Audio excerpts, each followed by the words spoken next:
The book of Psalm, chapter 80.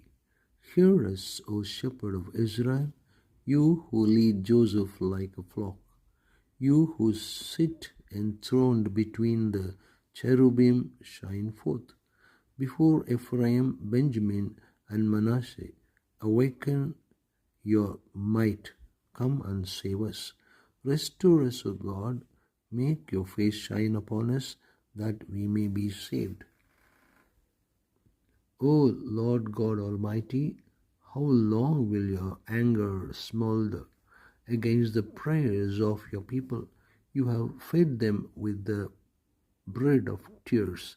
You have made them drink tears by the bowlful.